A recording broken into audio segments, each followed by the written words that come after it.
മോള് വരുന്നത് നോക്കി അമ്മ ഇത്രയും സമയം ഇവിടെ ഉണ്ടായിരുന്നു. ഇപ്പൊ അങ്ങോട്ട് പോയതേ ഉള്ളൂ. ഇരുന്നിട്ട് എണീക്കാനേ വയ്യ. ഇവിടെ ഒരു പിടുത്തം. ഇവർക്ക് ഒരസുഖവും ഇല്ല. ഇന്നും കൂടി ഡോക്ടർ പറഞ്ഞതാ. അമേരിക്കയിൽ നിന്ന് മോന്റെ കത്ത് വന്നിരുന്നു. അടുത്ത മാസം വരുമത്രേ. വരും. അത് കത്താവാനേ വഴിയുള്ളൂ. നീ നാവ് വളയ്ക്കാതെ വരട്ടെ. കണ്ടിട്ട് എത്ര കാലായി. തീരെ കാണുന്നില്ല മോളെ. ജർമ്മനിന്ന് അയച്ച മരുന്ന് തീർന്നു. ജർമ്മനിയിലെ മരുന്നൊന്നും ഒഴിച്ചിട്ട് വലിയ കാര്യം ഉണ്ടാവും തോന്നുന്നില്ല. ഇവിടെ ആരെങ്കിലും കാണിച്ചാലും മതിയാവും. ഓ,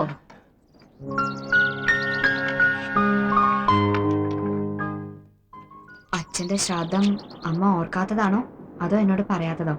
ഒരു ദിവസവും മോള് മറക്കില്ലാന്ന് എനിക്കറിയാം. അമ്മ എന്നോടൊപ്പം വരണം. ഞാനും ചന്ദ്രനും കൂടെ നാളെ ബലിയിടാം. വേണ്ട, എനിക്ക് പ്രാർത്ഥിക്കാൻ, നിന്റെ അച്ഛന്റെ ആത്മാവിനോട് സംസാരിക്കാൻ ഇവിടെ മതി. മോളെ, നേര് പറയണം.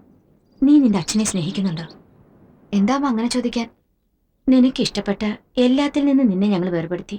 നീയോ ഒക്കെ മറന്നവളെ പോലെ അഭിനയിച്ച് ഞങ്ങളെ സന്തോഷിപ്പിച്ചു.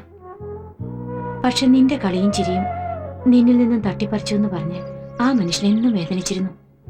ഈ ലോകത്ത് അദ്ദേഹത്തെ ഏറ്റവും കൂടുതൽ വെറുക്കുന്നത് നീയാണെന്നും എന്നോട് പറഞ്ഞു.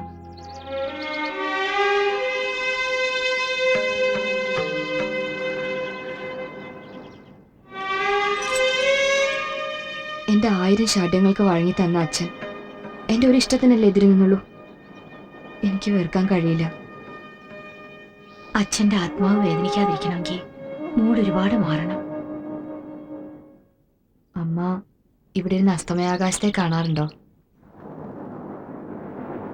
കാറ്റിനെ തേടി ഞാൻ ഈ സൂര്യന്റെ കേൾവി സ്പർശിക്കുവാൻ, എൻ കാഴ്ച തേടുകയാണ് അവനെന്നരികിൽ വന്നണയുവാൻ.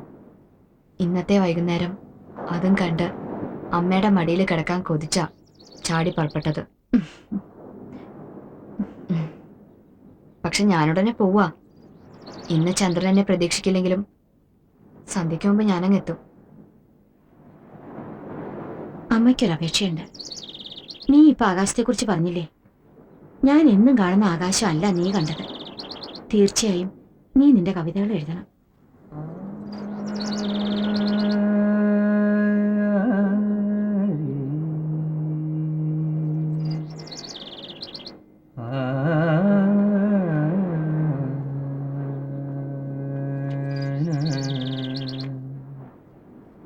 ശിവപുരം ഗ്രാമം വിട്ടതോടെ നീ എല്ലാം അവസാനിപ്പിച്ചു.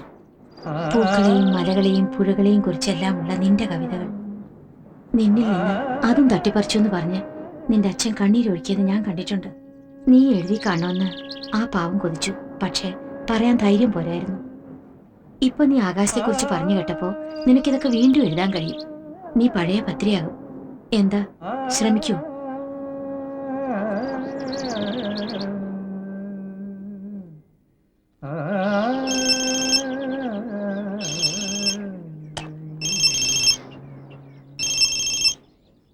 അമ്മ, ചന്ദ്രൻ.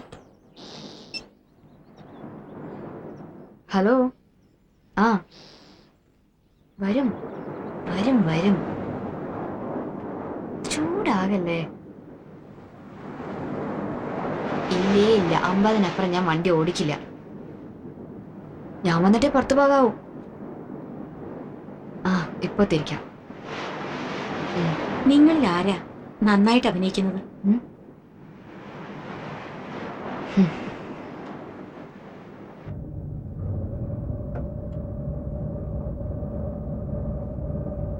അമ്മയെ നീ വേണ്ടത്ര നിർബന്ധിച്ചിട്ടുണ്ടാവില്ല. അമ്മ വരില്ല. നമ്മൾ രണ്ടാളും മാത്രമല്ലേ വീട്ടിലുള്ളൂ. നിനക്കൊരു കൂട്ടായിട്ടെങ്കിലും. അമ്മയ്ക്കും അതറിയാം. പിന്നെന്താ വരാത്തത്? ആരോടാ ഈ വാശി? ചന്ദ്ര, പ്ലീസ്, നമുക്ക് ആ വിഷയം വിടാം. എന്റെ ഓഫീസിലുള്ളവർ എന്നും ചോദിച്ചു, മദറിലോ എന്റെ ഓൾഡ് ഏജ് ഹോമിൽ എന്നെ ഇൻസൾട്ട് ചെയ്യാൻ എന്ന് ഞാൻ പറയണോ? നമ്മൾ പലതവണ പറഞ്ഞു കഴിഞ്ഞതാണിത്. എന്നോട് ചോദിച്ചവരോട് ഞാൻ പറഞ്ഞു അമ്മയ്ക്ക് അതാണ് ഇഷ്ടമെന്ന്. ഒരാളുടെ ഇഷ്ടത്തിന് നമ്മൾ എന്തിനാ എതിര് നിൽക്കുന്നത്? ഇഷ്ടം ഇതിന് ഇഷ്ടമെന്നല്ല വിളിക്കേണ്ടത്, തന്നിഷ്ടം. നിങ്ങൾ അഹങ്കാരികളാണ്. നിന്റെ അമ്മയ്ക്ക് മുഴുത്ത അഹങ്കാരം. ഭർത്താവ് മരിക്കും വരെ സ്വന്തം ഇഷ്ടങ്ങൾ എന്തെന്ന് ഒരിക്കൽ പോലും അറിയിക്കാതെ ജീവിച്ച പാവ അമ്മ ഇനിയെങ്കിലും അവരുടെ താല്പര്യത്തിന് ജീവിക്കട്ടെ. അമ്മയെ കുറ്റപ്പെടുത്തി എന്നെ ചൊടിപ്പിക്കാമെന്ന് വെച്ചാ നടക്കില്ല. ഞാനും എൻ്റെ മനസ്സും ഇന്ന് ശാന്താണ്. വേദാന്തം സുഭദ്രാനന്ദ ദേവി പേരെപ്പോഴാണാവോ കിട്ടുക?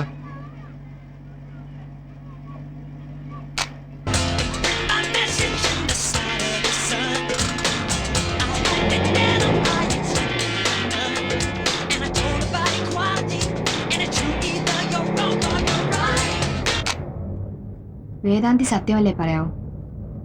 ഒരു സത്യം പറഞ്ഞോട്ടെ. നിങ്ങൾ ചോദിച്ചു അമ്മ എന്തേ നമ്മോടൊപ്പം വന്ന് നിൽക്കാത്തേന്ന്. നിങ്ങളത് ആഗ്രഹിക്കുന്നില്ലെന്ന് അമ്മയ്ക്കറിയാം. Stupid fellows. Go to hell. നിങ്ങളുടെ അമ്മയും സിസ്റ്റേഴ്സും എന്താ ഇവിടെ വന്ന് നിൽക്കാത്തെ? അവർക്ക് ഞാൻ ശരിയല്ല. നീ ഇപ്പൊ പറഞ്ഞതിലാണ് കുറച്ച് ശരിയുള്ളത്. തീർന്നില്ല, ഒരു സത്യം കൂടിയുണ്ട്. അമ്മ ആഗ്രഹിച്ച ഭദ്രയുടെ ജീവിതം ഇതല്ല. എന്താണ് എന്റെ അമ്മ ആഗ്രഹിച്ചത്?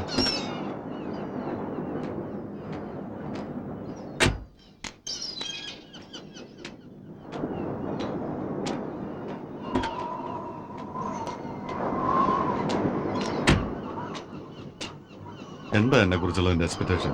ടെൽമി, എന്ത് കോപ്പ നിനക്ക് വേണ്ടത്? ഒരു പെണ്ണിന് വേണ്ടതൊക്കെ ഞാൻ നിനക്ക് തരുന്നുണ്ട്. അതിന് എനിക്ക് കഴിയുമെന്ന് അറിഞ്ഞതിന് ശേഷമാ നിന്നെ വിവാഹം കഴിച്ചത്. എന്തായി പറഞ്ഞത്? പറഞ്ഞത് മനസ്സിലാക്കാനുള്ള ബുദ്ധി എന്നെക്കൊണ്ട് ഞാനത് റിപ്പീറ്റ് ചെയ്യുന്നില്ല. ഓ, റസ്പൊട്ടിന്റെ അഹങ്കാരം. അതെ, നിന്നേക്കാൾ കാണാൻ കൊള്ളാവുന്ന ഒരുപാട് പെൺകുട്ടികൾ എന്നെ കിട്ടാൻ കൊതിച്ചിട്ടുണ്ട്. റസ്പൊട്ടിനൊരു വിഡ്ഢി കൂടിയായിരുന്നു. റഷ്യൻ കൊട്ടാരത്തിലെ എല്ലാ സ്ത്രീകളും അയാളെ കാമിച്ചിരുന്നെന്ന് വിശ്വസിച്ച വിഡ്ഢി. എന്നിൽ നിന്ന് വേർപെട്ട് സുഖമായി ചന്ദ്രൻ കിടന്നുറങ്ങുമ്പോൾ ഒരു ഭാരം ഒഴിഞ്ഞ ആശ്വാസം മാത്രം എനിക്ക്. ഉറക്കം വരാതെ യാമങ്ങൾ അഴിഞ്ഞു നീങ്ങുമ്പോൾ എൻ്റെ ഉള്ളിൽ നിറയുന്ന അപമാനം, സങ്കടം. അപ്പോഴൊന്നും ഒരു വിഡ്ഢിയുടെ വിഷം ഞാൻ ചന്ദ്രൻ നൽകിയിട്ടില്ലായിരുന്നു.